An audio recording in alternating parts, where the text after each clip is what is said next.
Apakah ini termasuk mempunyai istri lebih dari satu itu termasuk meneladani Rasulullah Sallallahu Alaihi Wasallam, gitu ya. Assalamualaikum warahmatullahi wabarakatuh. Waalaikumsalam warahmatullahi wabarakatuh. Pada Gus Baha juga Prof. Quraisy Shihab yang saya hormati. Perkenalkan saya Uswatun Hasanah dari Magelang, ibu rumah tangga biasa ya Pak ya. Alhamdulillah pada kesempatan ini saya bisa bertemu langsung dengan Gus Baha juga Quraisy Shihab ya. Profesor Quraisy Shihab. Enggak sia-sia tadi saya dari Magelang berangkat jam 7 sampai sini alhamdulillah nih.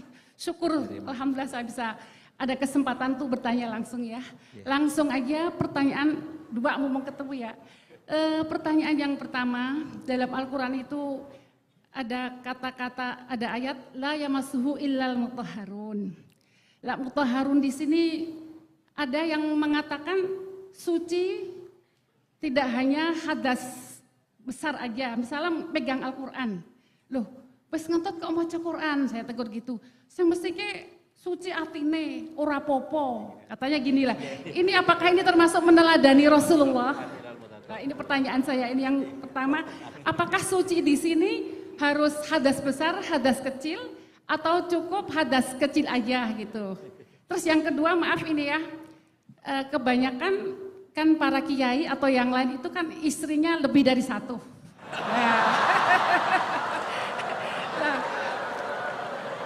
Dan maaf ini ya, agak ekstrim juga ya.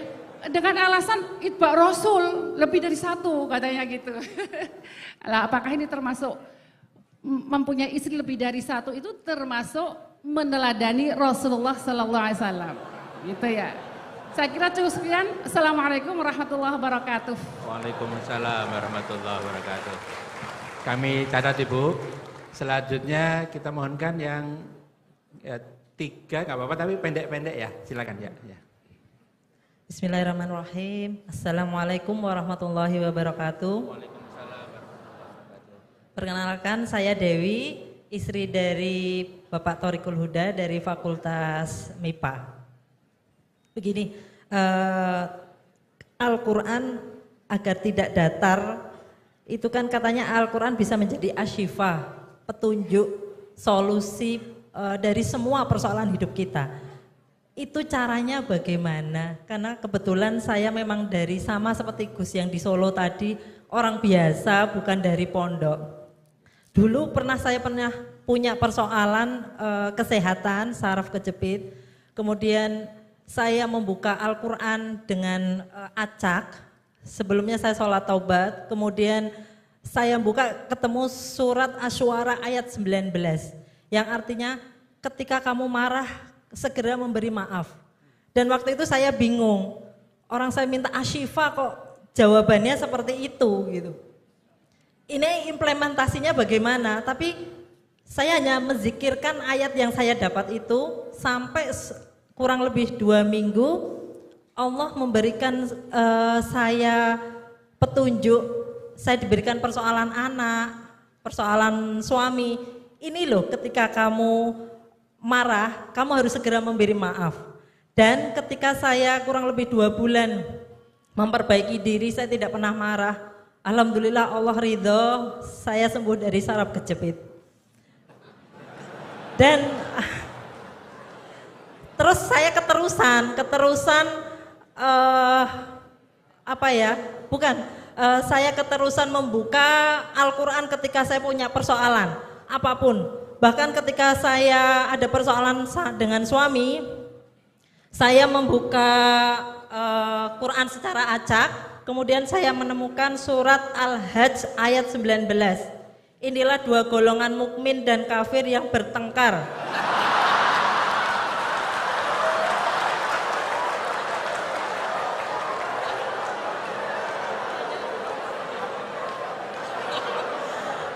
Saya lanjutkan ya. Mereka bertengkar tentang Tuhan mereka. Bagi orang-orang yang kufur dibuatkan pakaian dari api neraka, ke atas kepala mereka akan disiramkan air yang mendidih. Sewaktu saya dapat ayat itu tuh saya langsung makjeleb gitu. Saya nangis, ya Allah, ini yang kafir siapa?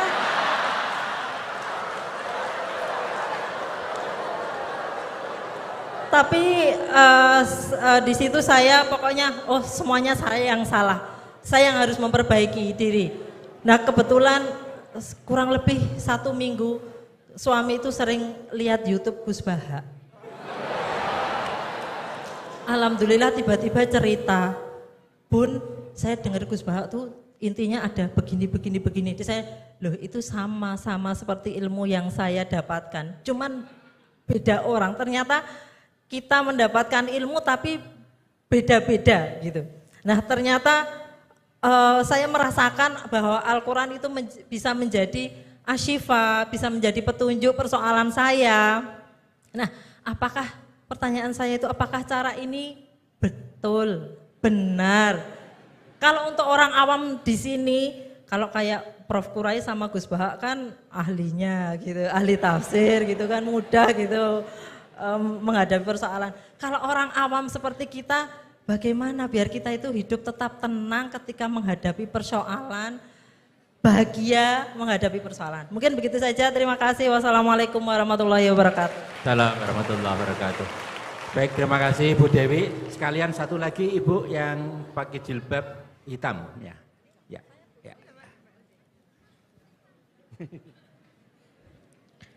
Bismillah.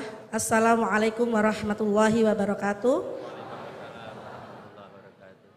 Mohon maaf jika tadi saya tidak salah dengar ya, bahwa Prof. Quraisy mengatakan bahwa Rasulullah penjelmaan Al-Quran begitu. Nah, yang hanya Mohon sedikit maaf, yang saya nama Bu. Mohon Oh, maaf. nama saya Lis dari Magelang. Oke, Lis, Ya, Lis, ya. ya. Nah, yang sedikit saya pahami, hanya sedikit saja, yaitu kalau Al-Quran itu kan kalamullah ya. Terus kalau Rasul itu adalah penciptaannya. Nah, apakah penjelmaan ini dikatakan sepenuhnya atau mutlak, atau sebagian saja, atau yang seperti apa penjelmaannya ini? Nah, itu saja yang ingin saya tanyakan.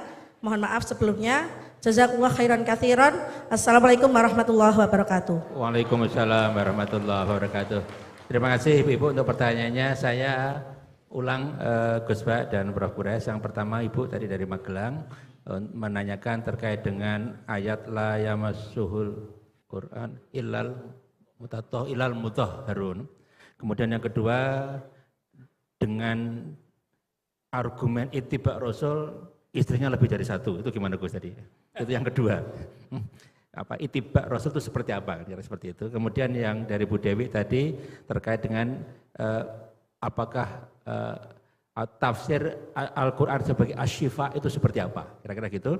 Kemudian yang ketiga terkait dengan tadi Rasul sebagai penjelmaan Al-Quran. Ya, penjelmaan ya tadi. Ya, kita mohonkan Prof. Quraisy atau Gus Baha dulu. Ya. Kedua. Ya, monggo. Ya. Ini jawab yang tadi tersangkanya hanya kiai, rata-rata kiai itu istrinya. itu selera lelaki bukan selera kiai itu.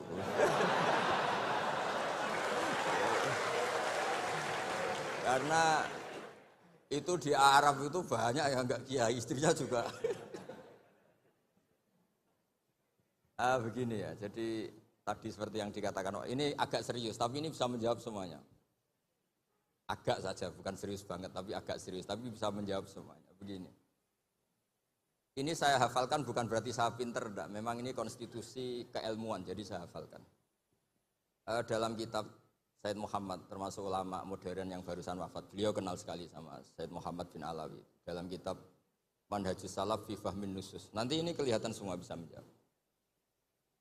Wa kanat sunnatu Rasulillah sallallahu alaihi wasallam annahu yat'amu ma yajiduhu fi ardi wa yalbasu ma yajiduhu wa yarkabu ma yajiduhu.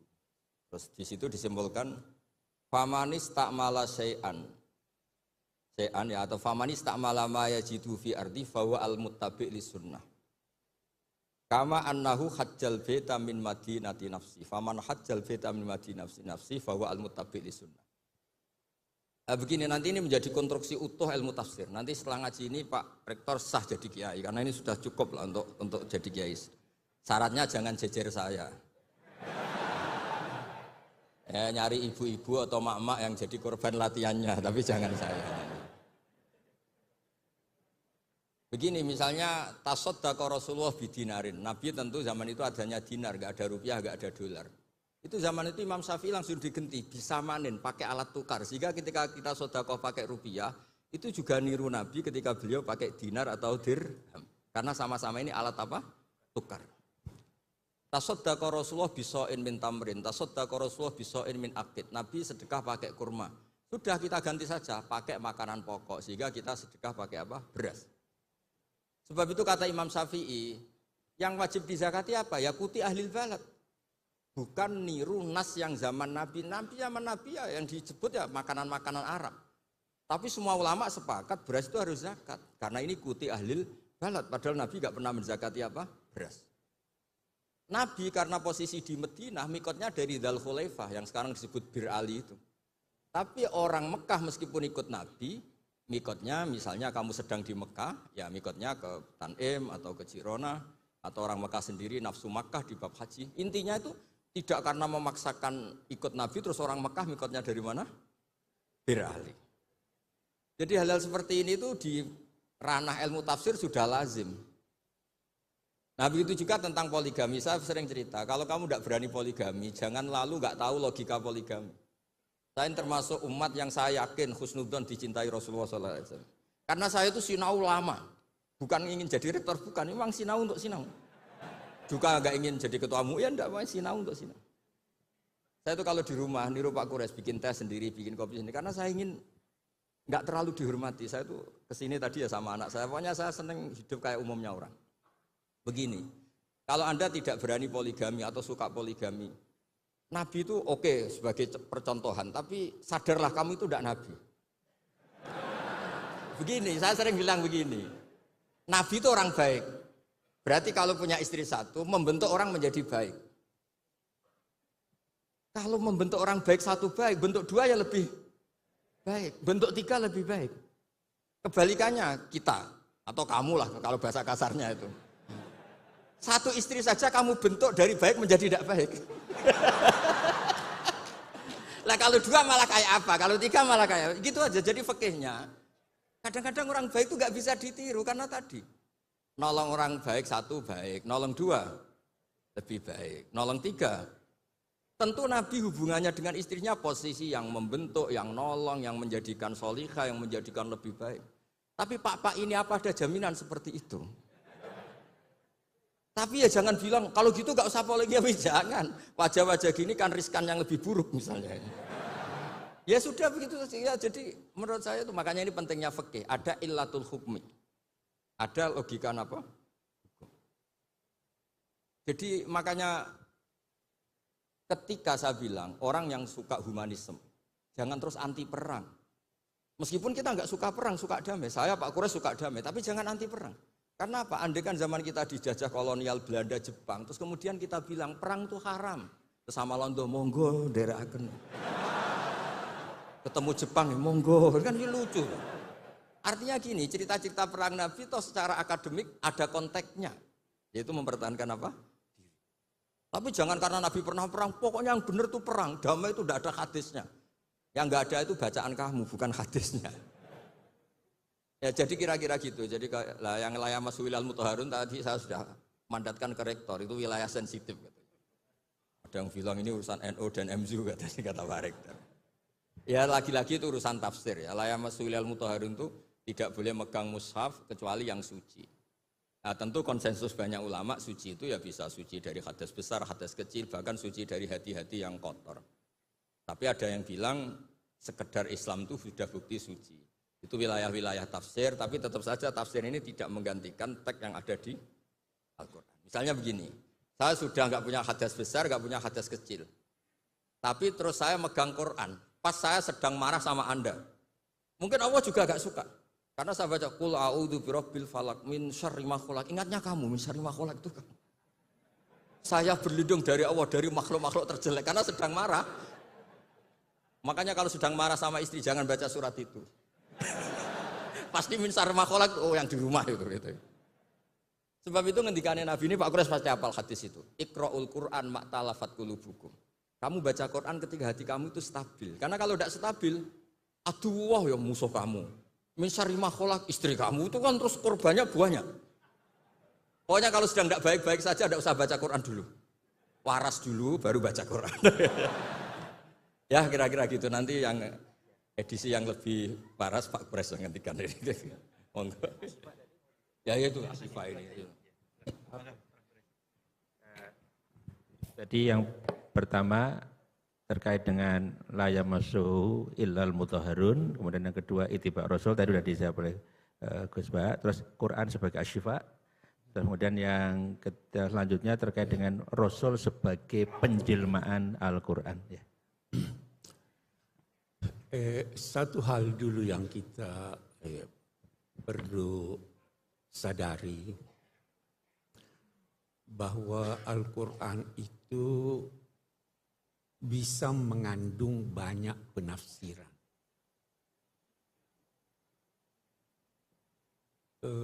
Karena itu sulit diterjemahkan. Yang kita bisa lakukan penjelasan umum tentang kandungan maknanya. Kita ambillah misalnya perintah wudhu. Wamsahu biru'usikum. Baknya saja itu sudah macam-macam artinya.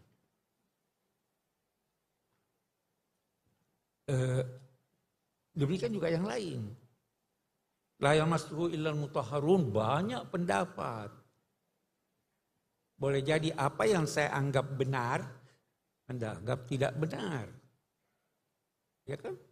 Itu orang Syiah berkata yang berhak, sebagian mereka ya, yang berhak memahami dan bisa memahami Al-Quran itu hanya Ahlul Bait. Karena apa? Al-Quran berkata, innama yuridullahu yudhiba ankumur rijsa ahlal bait wa yutahhirakum tathira. Ada yang berkata al-mutahharun itu malaikat. Jadi bisa beda-beda. Saya ingin dari sini kita mengambil suatu pelajaran. Bahwa bisa jadi dalam rinciannya kebenaran itu beragam. Mazhab yang berkata seluruh kepala harus itu benar buat dia. Yang berkata sebagian benar buat dia. Karena memang Allah Subhanahu wa ta'ala menghendaki kita berbeda. Jangan anggap Tuhan mau kita itu bersatu semua sama. Kalau dia mau kita bersatu semuanya, dia tidak turunkan Al-Quran seperti ini. Dia tidak jadikan Nabi itu seringkali berkata kamu benar, kamu benar, kamu benar. Ini prinsip yang harus kita pegang. Sehingga kita bisa rukun, oh Anda juga benar. Sama itu contoh populer, gajah itu bagaimana? Yang pegang belalainya, dia bilang, semuanya bisa benar. Itu satu. Seperti halnya saya masuk ilmu. Itu saya kira pertanyaan pertama sudah terjawab ya. Syifa.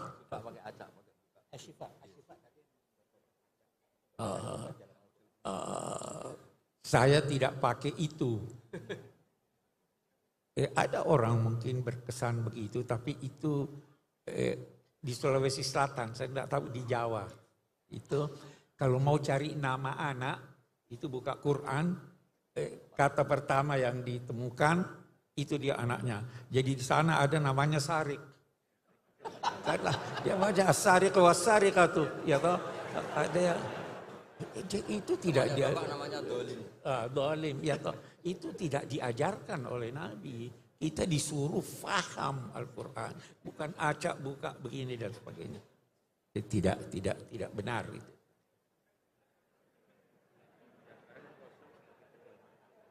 Penjelmaan. Oh ya. Saya kira kembali seperti tadi. Kita ingin fahami Al-Quran, lalu kita wujudkan pemahaman itu dalam kegiatan kita sehari-hari. Itu namanya kita menjelmakan. Nah, dan karena kembali lagi, Karena pemahaman bisa beda-beda, maka toleransilah orang yang berbeda. Kita bisa bicara banyak soal ini, tapi saya akan ambil secara singkat. Kita di Indonesia, kita beda-beda kan? Tapi ada yang mempersatukan kita. Lebih-lebih umat Islam, ada yang mempersatukan. Yang mempersatukan kita di Indonesia itu ketuhanan yang Maha Esa. Ya kan? Semua kita. Yang mempersatukan umat Islam itu tauhid. Kemarin saya ada hadir satu diskusi, ada yang berkata begini Gus Baha, yang tidak sholat itu kafir. Saya tanya dia, bagaimana caranya orang masuk Islam? Dia bilang 2 kalimat syahadat. Kalau seandainya dia ucapkan 2 kalimat syahadat setelah subuh jam 8 pagi, dia meninggal jam 11.30 sebelum zuhur, dia dinilai muslim atau tidak? Dia muslim.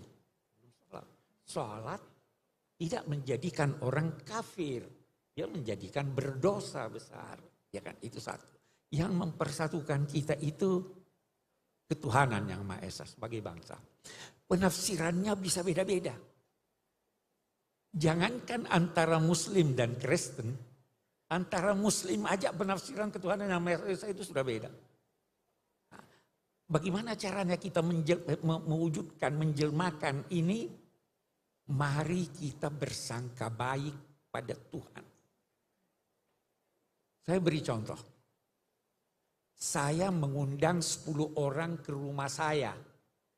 Saya kasih alamat. Silahkan datang jam 12 siang kita makan siang.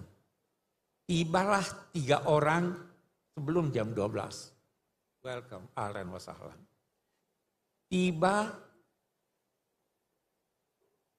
5 orang terlambat. 2 orang tidak mau datang. Yang 5 orang yang terlambat ini sebenarnya dia mau datang tetapi terlambat sudah karena sesat jalan. Dia datang pada saya, apa saya tolak dia? Saya kata, sudah pergi. Atau saya kata, kenapa lambat? Kata saya mau datang Pak, saya tidak tahu jalannya kesesatan. Tidak mungkin saya tolak. Nah, begitu juga Tuhan menurut hemat saya. Kita, antara sesama muslim, boleh jadi kita salah jalan tuh. Orang Kristen juga, kita nilai salah jalan. Dia nilai kita salah jalan. Oke deh, tidak usah bertengkar. Kita nanti, Tuhan lebih tahu dari kita. Tuhan maha baik. Dia bisa memaafkan orang yang bersalah. Apalagi orang yang mau pergi tapi salah jalan. Itu titik temu kita. Itu salah satu bentuk dari penjelmaan kalimat tauhid itu. Lalu Anda mau bertengkar, Mu'tazilah dengan ini punya sifat atau tidak sifat, banyak sekali. Bisa salah, tapi Tuhan maha pengasih, maha penyayang. Jadi penjelmaannya seperti itu. Selama itu dimungkinkan oleh kata Al-Quran, oleh ayat Al-Quran, kita terima aja walaupun kita beda pendapat. Sebab kalau tidak, bertengkar tidak ada habisnya. Saya kira itu menyangkut penjelmaan. Baik, terima kasih Prof. Quraisy.